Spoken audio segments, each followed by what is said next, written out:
ঈদযাত্রার খবর জানাতে রাজধানীর কমলাপুর স্টেশন থেকে যুক্ত হচ্ছেন সহকর্মী আরিফুল ইসলাম। আরিফ, পুরোদমে ঈদযাত্রা তো শুরু হয়েছে, স্টেশনে এখন যাত্রীদের ভিড় কেমন দেখছেন?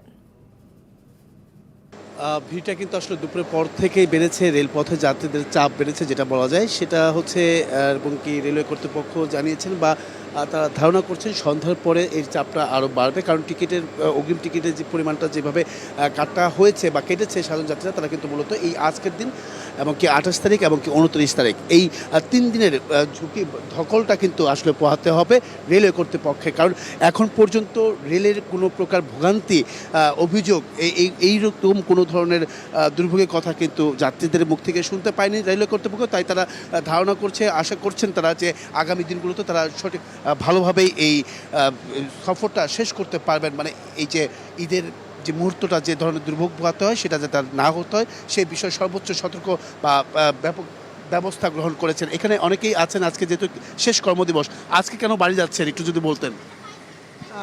ছুটি তো হয়ে গেছে অনেক অফিসেই, তো ছুটি হলেই তো বাড়ি যাওয়ার সুযোগটা হয়। কোনো ধরনের ভোগান্তি আছে কিনা এই টিকিট পাওয়ার ক্ষেত্রে বা এই এখন পর্যন্ত? মাঠের অলরাউন্ডার আমি, আর ঘরের allrounder Tylox. Tylox toilet cleaner, clean মানেই টাইলক্স। হ্যাঁ, টিকিটের ক্ষেত্রে একটু ভোগান্তি আছে।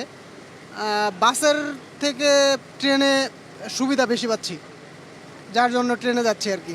কেমন লাগছে আজকে এই যে শেষ কর্মদিবস, অফিস শেষ করে বাড়ি ফিরছেন?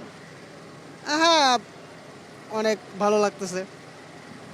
অসংখ্য ধন্যবাদ। শুরুবে আরেকটি তথ্য যেটা হচ্ছে যে যেহেতু আজকে 27 তারিখ, তাদের একটি প্রতি বছরই আমরা দেখেছি যে 10 থেকে 15 জোড়া ট্রেন স্পেশাল বা বিশেষ ট্রেন চালু করে থাকে, তবে এই বছরই একটু ব্যতিক্রম, 5 জোড়া ট্রেন চালু হয়েছে। সেটা হচ্ছে আজকে থেকে চালু করা হয়েছে। মোট আজকে সারাদিন 43টি ট্রেন চলাচল করবে। আর পাশাপাশি কিছু একটি ভোগান্তি আমরা দেখেছি যে লোকাল ট্রেনগুলো, সেখানে কিন্তু বাড়তি ভাড়া আদায় করার অভিযোগ কিন্তু আমরা পেয়েছি।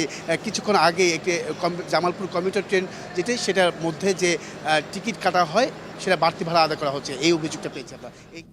আরিফুল ইসলাম, ধন্যবাদ আপনাকে।